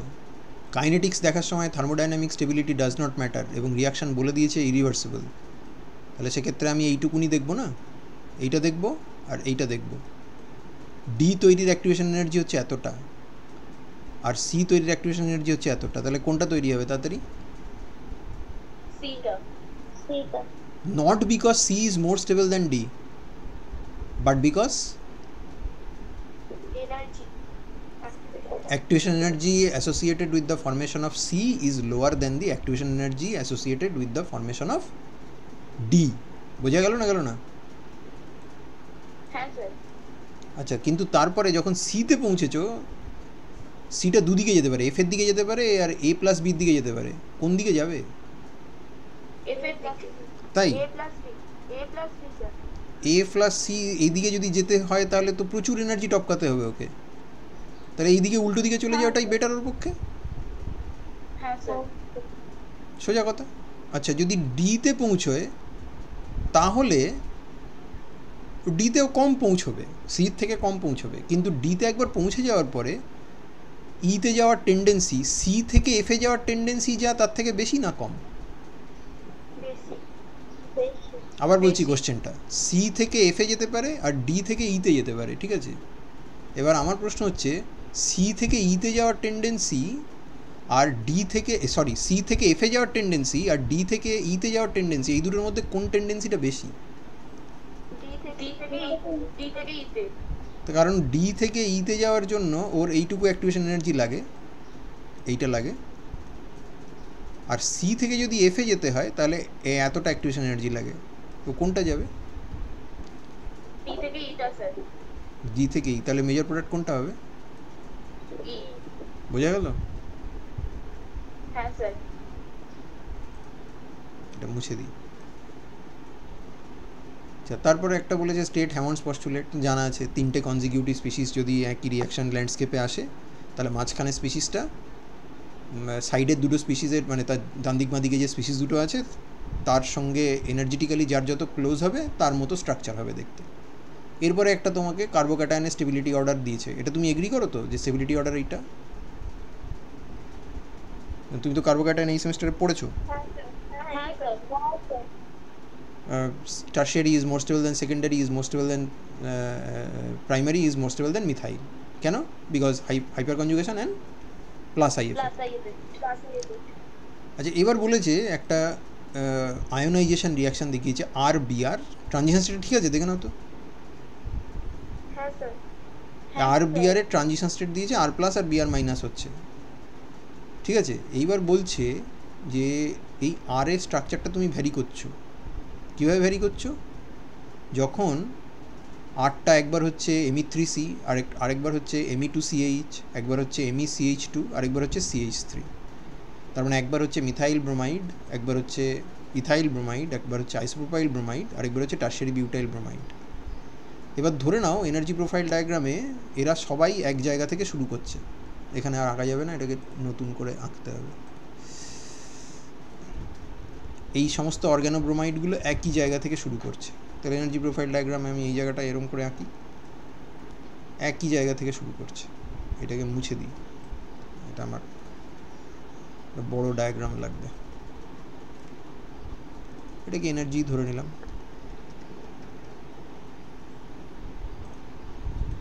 ঠিক আছে। এরা সব এক জায়গা থেকে শুরু করছে, অর্থাৎ আর বিআর সবাই এখানে বসে আছে। আর বিআর যদিও আর এর স্ট্রাকচার সব আলাদা এবং এদের এনার্জি আলাদা, কিন্তু আমরা এটাকে নর্মালাইজ করে নিয়েছি। তাহলে এবার চারখানা ক্যাটায়ন তৈরি হবে, প্রত্যেকটা ক্যাটায়নই less stable than the corresponding R BR. তাহলে ক্যাটায়নগুলো সমস্তই ওপরে থাকবে, তাই তো। এবার ক্যাটায়নদের এনার্জি লেভেলগুলো আমি আঁকছি। একটা এর মধ্যে মিথাইল কার্বোক্যাটায়ন, একটা আইসোপ্রোপাইল কার্বোক্যাটায়ন, একটা মিথাইল কার্বোক্যাটায়ন, আর একটা হচ্ছে টারশিয়ারি বিউটাইল কার্বোক্যাটায়ন। কোনটা কোথায় থাকবে? স্যার সব থেকে নিচেটা টারশিয়ারি বিউটাইল হবে। তার মানে এইটা, তার মানে এইটা, এটাকে একখানা হাইড্রোজেন, এটাকে আরেকখানা হাইড্রোজেন, আর একদম ওপরে কে? মিথাইল। তার মানে এখানে তিনখানা হাইড্রোজেন। এবার তুমি আমাকে বলো তো যে কোন কার্বোক্যাটায়ন ফর্মেশনটা ইজিয়েস্ট? টারশিয়ারি। কেন? কম এনার্জি সাপ্লাই করতে। তার মানে তুমি বলতে চাও যে তার মানে কম এনার্জি সাপ্লাই করো তখন উঠবে যদি তুমি ট্রানজিশন স্টেটের এনার্জিটা জানো তবে। তার মানে তুমি এইটা বলতে চাও যে এইটা তৈরি ট্রানজিশন স্টেট যদি এইখানে থাকে তাহলে এইটা তৈরি ট্রানজিশন স্টেট তার উপরে থাকবে, এটা তৈরি ট্রানজিশন স্টেট তারও উপরে থাকবে, আর এটা তৈরি ট্রানজিশন স্টেট তারও উপরে থাকবে। এইটা বলতে চাইছো কি? হ্যাঁ স্যার। এটা তুমি কোনটা থেকে পেলে, মানে এই কনসেপ্টটা কোত্থেকে এলো তোমার? হ্যামার্স পস্টুলেট থেকে, অফকোর্স। হ্যামার্স পস্টুলেট কী বলেছিল? যে রিয়াকশান তো এন্ডোথার্মিক, আরবিআর থেকে সি প্লাস তৈরি, তাহলে ট্রানজিশন স্টেট কার মতো দেখতে হবে? আরবিআর এর মতো না সি প্লাসের মতো? প্রোডাক্ট মানে কার্বোক্যাটায়নের মতো। তো কার্বোক্যাটায়ন যত স্টেবল হবে তার ট্রানজিশন স্টেট কী হবে? তত স্টেবল হবে না আনস্টেবল হবে? স্টেবল হবে। তার মানে এইটার জন্য যদি ছবিটা এরকম হয় দেখতে, এটাকে যদি আমি একটু নাড়াচাড়া করি, সাপোজ এটা যদি এরকম হয়,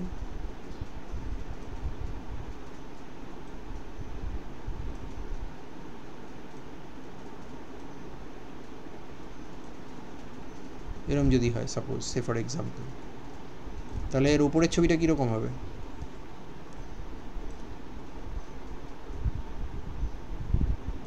এরকম হবে না? হ্যাঁ স্যার। অ্যাক্টিভেশন এনার্জিটা কী হয়েছে? বেড়ে গেছে। আগে এতটা ছিল, এখন কতটা? এখন কতটা?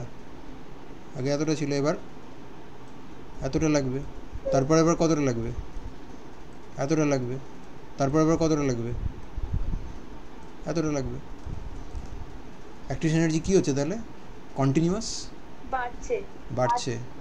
তাহলে বলছে এই যে বলছে draw A series of 4 individual traces on a single energy diagram for the ionisation reaction of RBr that reflect these carbocation stabilities as the structure of R varies. Assume all reactions are endothermic, of course.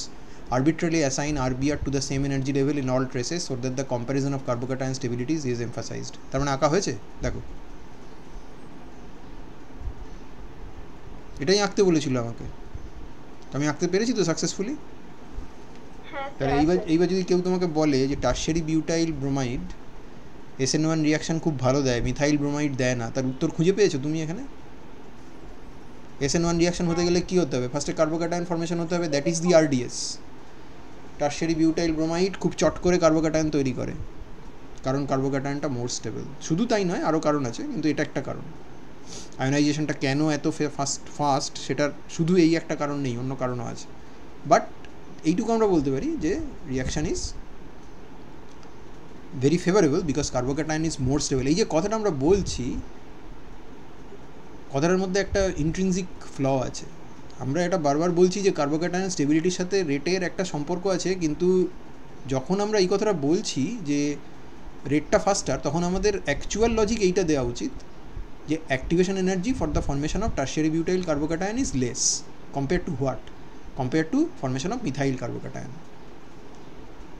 The root cause is tertiary butyl cation is more stable than methyl carbocation, and therefore the transition state leading to the tertiary butyl carbocation is also more stable than the transition state leading to the methyl carbocation. That is why the formation is for the tertiary butyl system, the formation of the carbocation is much faster. বুঝে গেল? হ্যাঁ হ্যাঁ sir. Sir. বুঝেছো? আচ্ছা, আর অল্প অল্প 2-4টে বাকি আছে, একটু বলে দিই। 12 দাগের এ দেখো তো কী হবে।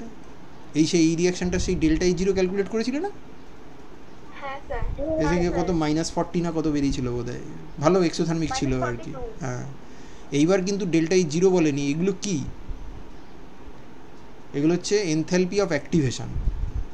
তুমি যেরকম ΔG0-র দুটো কম্পোনেন্ট বের করো, একটা হচ্ছে ΔE0, একটা হচ্ছে ΔS0, সেরকম ΔG ডবল ড্যাগার অর্থাৎ অ্যাক্টিভেশন এনার্জির আরেকটা ফর্ম যেটা, সেটা হচ্ছে ফ্রি এনার্জি অফ অ্যাক্টিভেশন। সেই ফ্রি এনার্জি অফ অ্যাক্টিভেশনের দুটো কম্পোনেন্ট আছে, একটা হচ্ছে এনথ্যালপি কম্পোনেন্ট, একটা হচ্ছে এন্ট্রপি কম্পোনেন্ট। তো এখানে কী বলেছে যে এনথ্যালপি, এই প্রথমটার এনথ্যালপি হচ্ছে 15.5 kilocalorie per mole enthalpy change ΔH double dagger, আর এটা হচ্ছে ΔS ডবল ড্যাগার হচ্ছে -34 কিলোক্যালোরি পার মোল। আর এইখানে ΔH ডবল ড্যাগার হচ্ছে 52 কিলোক্যালোরি পার মোল, আর ΔS ডবল ড্যাগার হচ্ছে 19 কিলোক্যালোরি পার মোল। তার মানে সব থেকে নোটেবল চেঞ্জ আছে এই জায়গাটাতে, এটা মাইনাস কিন্তু এটা হচ্ছে প্লাস। বলছে এদের যে ডিফারেন্স এইগুলোকে র্যাশনালাইজ করো, এনথ্যালপির ডিফারেন্সকে র্যাশনালাইজ করো, এন্ট্রপি ডিফারেন্সকে র্যাশনালাইজ করো। তাহলে এই জায়গাতে এনথ্যালপির চেঞ্জ প্রচুর পরিমাণে হচ্ছে, এখানে অতখানি চেঞ্জ হচ্ছে না। কেন বলতে পারবে? প্রোডাক্টের দিকে তাকাও। এখানে তুমি কি তৈরি করেছো বলো তো? একটা স্টেবল মলিকিউল বানিয়েছো, সেটা ঠিক আছে, নাইট্রোজেন। আর দুটো যে বানিয়েছো সেগুলো কি স্টেবল মলিকিউল হিসেবে স্টেবল? না স্যার। ওগুলো তো র্যাডিক্যাল। হ্যাঁ। তো ওরা তো ফার্দার রিয়াক্ট করার জন্য ব্যস্ত হয়ে আছে, তাই না? হ্যাঁ স্যার। তার মানে তুমি এখানে দুটো সিগমা বন্ড ভেঙে একটা পাই বন্ড বানিয়েছো। তার মানে ট্রানজিশন স্টেটে যখন পৌঁছচ্ছে তখন এই পাই বন্ডটা আস্তে আস্তে অল্প অল্প তৈরি হয়েছে, সিগমা বন্ডগুলো অল্প অল্প ভেঙে গেছে। কিন্তু ট্রানজিশন স্টেটে যত বন্ড তৈরি হবে তত ট্রানজিশন স্টেটের ΔH ডবল ড্যাগার ছোট হবে, আর ট্রানজিশন স্টেটে যত বেশি বন্ড ভাঙবে তার ΔH ডবল ড্যাগার তত বেশি হবে। আর এখানে কি করেছো? এখানে খেয়াল করে দেখো, এখানে তুমি বেসিক্যালি পাই বন্ড ভাঙছো কতকগুলো, আর তার বদলে কি তৈরি করছো বলো তো? Sigma bond. তো সিগমা বন্ড স্ট্রঙ্গার না pi bond stronger? Sigma bond stronger. Sigma bond stronger. এবার পাই বন্ড বেশি সংখ্যায় ভেঙেছো, সিগমা বন্ড কম সংখ্যায় তৈরি করেছো। সেটা সেই দিক থেকে দেখতে গেলে হয়তো তোমাকে খানিকটা এনার্জি এক্সট্রা দিতে হয়েছে, কিন্তু যেহেতু তুমি বেশ কিছু বন্ড তৈরিও করছো, প্রোডাক্টে পৌঁছানোর সময় বেশ কিছু বন্ড তৈরিও হচ্ছে, তাই ΔH ডবল ড্যাগারটা রিলেটিভলি ছোট। আর এখানে তুমি বন্ড ভেঙেছো দুটো, কিন্তু বন্ড বানাচ্ছ একটা, এবং সেটাও ট্রানজিশন স্টেটে পুরোপুরি বন্ডটা তৈরি হয়নি। সেক্ষেত্রে তোমার ΔH ডবল ড্যাগারটা কী হবে? অনেক বেশি হবে না? হ্যাঁ তার মানে স্যার। তুমি ধরে নাও বন্ড ভাঙাটা হচ্ছে এনার্জি শুষে নেয়, আর বন্ড তৈরি করাটা এনার্জি ঢেলে দেয়। যত এনার্জি ঢালতে পারবে ডেল্টা এইচ ডাবল ড্যাগার ছোটো হবে, আর যত এনার্জি বের করে নেবে তত ডেল্টা এইচ ডাবল ড্যাগার বড়ো হবে। তাহলে এই দুটোর মধ্যে ডেল্টা এইচ ডাবল ড্যাগার কোনটার বড়ো হওয়া উচিত ছিল? যেখানে ট্রানজিশন স্টেটে রিলেটিভলি বেশি নাম্বার অফ বন্ডস তৈরি হচ্ছে সেটা এইটা, আর এখানে ডেল্টা এইচ ডাবল ড্যাগার কী হবে? একটু বড় হবে। বোঝা গেল না? গেল না? হ্যাঁ স্যার গেল। হ্যাঁ স্যার। এটা তো গেল ডেল্টা এইচ ডাবল ড্যাগারের ব্যাপারে। আসল গল্পটা কিন্তু আছে ডেল্টা এস ডাবল ড্যাগারে। দেখো তো সেটাকে এক্সপ্লেন করতে পারো কি না? স্যার ফার্স্ট এরটাতে তো দুটো রিঅ্যাক্ট্যান্ট থেকে একটা প্রোডাক্ট তৈরি হয়েছে। তাহলে এন্ট্রপি তার জন্য সাংঘাতিকভাবে delta কমে is যাবে। negative। নেগেটিভ। মানে আমি শুধু বলতে চাই যে এইটা হচ্ছে বেসিক্যালি একটা অ্যাসোসিয়েটিভ রিয়াকশান, আর এই রিয়াকশানটা হচ্ছে বেসিক্যালি একটা ডিসোসিয়েটিভ রিয়াকশান। মানে একটা রিয়াক্ট্যান্ট থেকে তিনটে সেপারেট এন্টিটি তৈরি হচ্ছে, ট্রানজিশন স্টেটটাতে ডিসঅর্ডার প্রচুর বেশি। আর এইখানটাতে রিয়াক্ট্যান্টের মধ্যে যে পরিমাণ ডিসঅর্ডার ছিল তার তুলনায় ট্রানজিশন স্টেটের ডিসঅর্ডার অনেক কমে গেছে, কারণ দুটো মলিকিউল নিজেদের মধ্যে ইন্ডিপেন্ডেন্টলি ঘুরছিল। এবার রিয়াকশান করতে গেলে তাদেরকে একটা ডেফিনিট ওরিয়েন্টেশনে কাছাকাছি আসতে হবে, তার ফলে তাদের নাম্বার অফ পসিবল ওরিয়েন্টেশনস তথা ফ্রিডম অনেক কমে যাবে। ট্রানজিশন স্টেটে তারা নিজেদের মধ্যে অনেক কাছাকাছি এসে এবার বন্ড তৈরি করছে। তাহলে এন্ট্রপির লস কোথায় বেশি হবে, ফার্স্ট রিয়াকশানটাতে না সেকেন্ডটাতে? ফার্স্টটাতে। ফার্স্টটাতে। এবং শুধু তাই নয়, এটা যেহেতু অ্যাসোসিয়েটিভ টাইপ, অর্থাৎ দুটো থেকে একটা তৈরি হচ্ছে, তাই এখানে এন্ট্রপি চেঞ্জ অ্যাকচুয়ালি নেগেটিভ হবে। এবং এন্ট্রপি চেঞ্জ যদি নেগেটিভ হয় না, তাহলে সেটা দেখে তুমি বুঝতে পারবে যে এই রিয়াকশানটার কি অ্যাসোসিয়েটিভ টাইপ ট্রানজিশন স্টেট, অর্থাৎ দুটো বা তিনটে মলিকিউল একসাথে এসে রিয়াকশান করছে। আচ্ছা, এই ট্রানজিশন এই রিয়াকশানটার delta S double dagger positive হবে না নেগেটিভ হবে? পজিটিভ হবে। এটা পজিটিভ হবে, এটা ডিসোসিয়েটিভ টাইপ। আর বিআর থেকে ভেঙে আর প্লাস বিআর মাইনাস তৈরি হচ্ছে, তার মানে ট্রানজিশন স্টেটে ফ্রিডম বেড়ে গেছে। বোঝা গেল? এটাই হওয়া উচিত তো আমাদের, নাকি? আমি যেটা বললাম তার মানে তো তাই, ঠিক আছে তো? আচ্ছা, পরের কোশ্চেনটা দেখো তো। আমি এইমাত্র যে রিয়াকশনটা বললাম এটা সেরকম না? হ্যাঁ স্যার। তাহলে ডেল্টা এস ডবল ড্যাগার কী লেখা আছে? নেগেটিভ। নেগেটিভ। তাহলে তোমাকে বাঁচানোর জন্য আমি একটা জিনিস দিয়ে দিয়েছি এখানে। এটা কি? 80% অ্যাকুয়াস ইথানল। তার মানে জল আছে আর অ্যালকোহল আছে। এই জল অ্যালকোহল কী ধরনের সলভেন্ট আমরা পড়েছিলাম না? পোলার সলভেন্ট, প্রোটিক সলভেন্ট, পোলার সলভেন্ট, তাই না? হ্যাঁ স্যার। আচ্ছা, এইবার তুমি আমাকে একটা কথা বলো, এই যে জিনিসটা তুমি দেখছো এর এখানে চার্জ সেপারেশন বেশি না এখানটায় চার্জ সেপারেশন বেশি? কোথায় চার্জ সেপারেশন বেশি? সেকেন্ডটা মানে ট্রানজিশন স্টেটটা, টিএসটা চার্জ সেপারেশন বেশি, তাই তো? হ্যাঁ স্যার। আচ্ছা, আমি যদি তাহলে এরকম একটা স্টেটমেন্ট দিই যে এই টিএসটা এই রিয়াক্ট্যান্টের থেকে মোর পোলার, তুমি মানবে না মানবে না? মানবে তো? আচ্ছা, পোলারিটি যত জিনিসটার অর্গানিক কম্পাউন্ডের পোলারিটি যত বাড়ে তত তার পোলার সলভেন্টের সলিবিলিটি কী হয়? বাড়বে। আচ্ছা, কোনো জিনিস যদি খুব হাইলি সলভেটেড হয়ে যায় তার এন্ট্রপি কি বেড়ে যায় না কমে যায়? এন্ট্রপি কমে যাবে, তার কারণ তার নড়াচড়া করার ফ্রিডম কী হবে? কমে যাবে না? কমে যাবে। তাহলে এবার বুঝতে পারছো এই সলভেন্টের মধ্যে কেন এন্ট্রপি অফ অ্যাক্টিভেশনটা নেগেটিভ হয়ে গেছে। তোমার entropy of activation actually positive হওয়ার কথা ছিল, কেন বলো তো? কারণ ডিসোসিয়েটিভ প্রসেস। তার মানে এই মলিকিউলের মধ্যে যত না ফ্রিডম আছে ট্রানজিশন স্টেটে তার ফ্রিডমটা বেশি থাকার কথা, কিন্তু সেই ট্রানজিশন স্টেটটা আবার by virtue of charge separation polar nature হয়ে গেছে। তো যদি পোলার নেচার হয়ে যায় তাহলে এই মিডিয়ামে রিয়াক্ট্যান্টের থেকে ট্রানজিশন স্টেটের সলিবুলাইজেশন ভালো, মোর সলভেটেড। তাহলে মোর সলভেটেড হলে তার নড়াচড়া করার জায়গা কী হয়েছে? কমে গেছে না? তাহলে এন্ট্রপি কী হবে? কমে যাবে। এন্ট্রপি কমে যাবে, তার মানে ডেল্টা এস ডাবল ড্যাগারটা ডেল্টা এস ডাবল ড্যাগারটা কী হবে? নেগেটিভ হয়ে যাবে না? নেগেটিভ হবে। বোঝাতে পারলাম? কথাটা বোঝাতে পারলাম?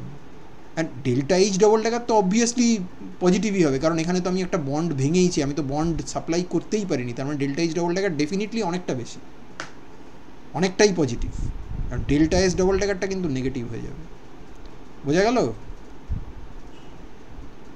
হ্যাঁ স্যার। আচ্ছা, তারপরে আর একটা কথা বলেছে, এটা এটা হয়তো এত শক্ত কোশ্চেন তোমাদের হয়তো আসবে না, তবুও ডিকম্পোজিশন অফ অ্যাজোমিথেন। অ্যাজোমিথেন মানে হচ্ছে এইটা, এই যে এই জিনিসটা, এটার এই জায়গাতে দুটো যদি মিথাইল থাকতো তাহলে তার ডেল্টা এস ডবল ড্যাগার হচ্ছে 17 কিলো ক্যালোরি পার মোল। এ নিয়ে কিছু অবাক হওয়ার কিছু নেই, এটার অবাক হওয়ার কিছু নেই। Delta S double dagger 17 kilo calorie per mole হতেই পারে।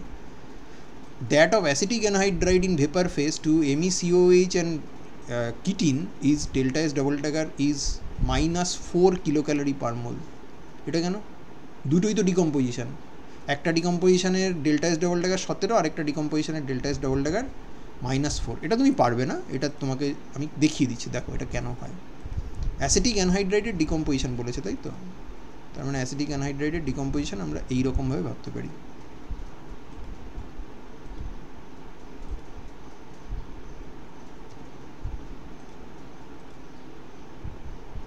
CO, এইখানটায় CO, এইটা অ্যাসিটিক অ্যানহাইড্রাইড, একটু দেখে নাও। এটাকে যদি আমি এরমভাবে লিখতাম তাহলেই তুমি আর চিন্তা করতে না, এটাকে এমই করে এটাকে উল্টে দিই।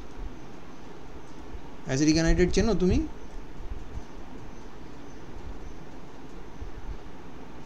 এটা অ্যাসিটিক অ্যানহাইড্রাইড তো নাকি? হ্যাঁ স্যার। হ্যাঁ স্যার। আচ্ছা, এবার এর ডিকম্পোজিশন হচ্ছে, ডিকম্পোজিশনের প্রোডাক্টও তো অদ্ভুত, সেটা হচ্ছে অ্যাসিটিক অ্যাসিড তৈরি হচ্ছে আর কিটিন তৈরি হচ্ছে, ঠিক আছে?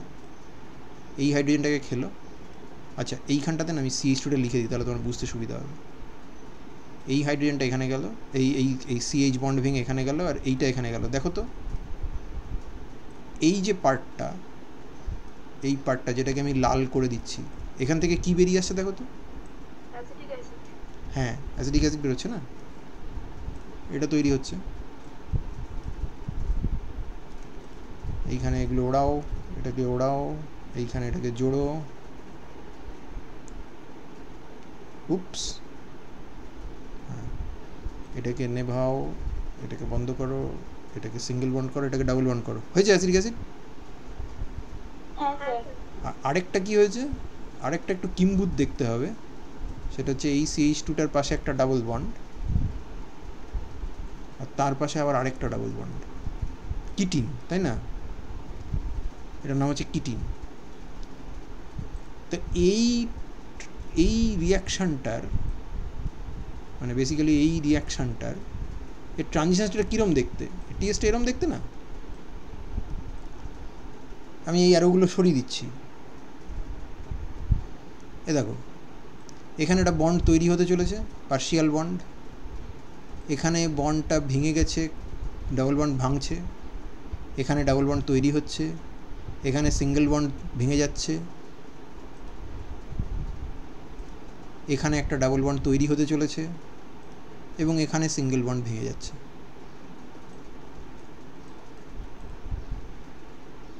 আমি যদি হাইড্রোজেনটাকে একটু উপরের দিকে করে আঁকি তাহলে তুমি এর ডটেড লাইন স্ট্রাকচারটা বুঝতে পারবে। Do you agree with this structure or not? হ্যাঁ স্যার। হ্যাঁ স্যার।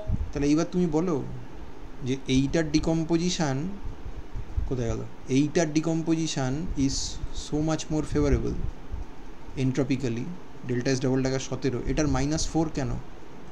ট্রানজিশন স্টেটটাকে হাইলি অর্ডার্ড হতে হবে, যেরম ইচ্ছে থাকলে এই ডিকম্পোজিশনটা হবে না। এই 6 সেন্টার্ড সাইক্লিক ট্রানজিশন স্টেটটা যদি অ্যাচিভ না করতে পারে তাহলে ডিকম্পোজিশনটাই হবে না। তার মানে যখন এই ফর্মে মলিকুলটা আসবে এবং এই ফর্মে অ্যারেস্টেড হয়ে যাবে তখনই একমাত্র ডিকম্পোজিশনটা পসিবল। তাহলে এই ট্রানজিশন স্টেটটার এন্ট্রপি কি খুব বেশি হবে? না স্যার। না স্যার। এটা প্রসেসটা ডিসোসিয়েটিভ, কিন্তু it has to proceed via A cyclic and highly ordered transition state. That implies that even though the process is dissociative, the entropy change would be negative because the transition state has to be highly ordered. আমার পয়েন্টটা বোঝাতে পারলাম? হ্যাঁ sir. হ্যাঁ sir. So সবসময় এরকম দেখেই তুমি লাভ দিয়ে পড়ো না, মলিকিউলটার মেকানিজমটা জানার চেষ্টা করো। বাট শিওরলি মেকানিজম একটা জানা হয়ে গেল বা মেকানিজমটার ব্যাপারে আমরা অন্য অনেক প্রুফ পেলাম, এবং তারপরে আমরা আমরা যদি বলি যে আমাদের রিয়াকশানটাতে এরকম আরডিএসটা হচ্ছে একটা ডিসোসিয়েটিভ প্রসেস, এবং তারপর যদি আমরা এরকম প্রমাণ পাই যে তার ডেল্টা এস ডবল ড্যাগারটা সত্যিই হাইলি পজিটিভ, তাহলে এটা আমাদের একটা প্রুফ হলো। আবার যদি বলি যে এটা একটা অ্যাসোসিয়েটিভ ট্রানজিশন স্টেটের থ্রু দিয়ে যাচ্ছে, তাহলে এই ডেল্টা এস ডবল ড্যাগারটা আমরা এক্সপেক্ট করবো ওটাকে নেগেটিভ হবে।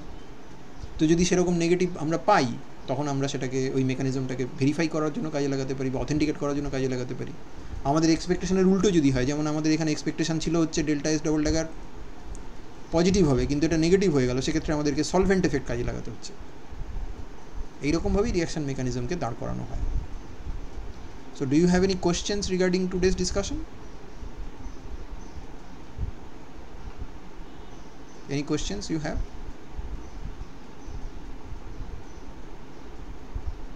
No. তাহলে আমি রেকর্ডিং বন্ধ করে দিই।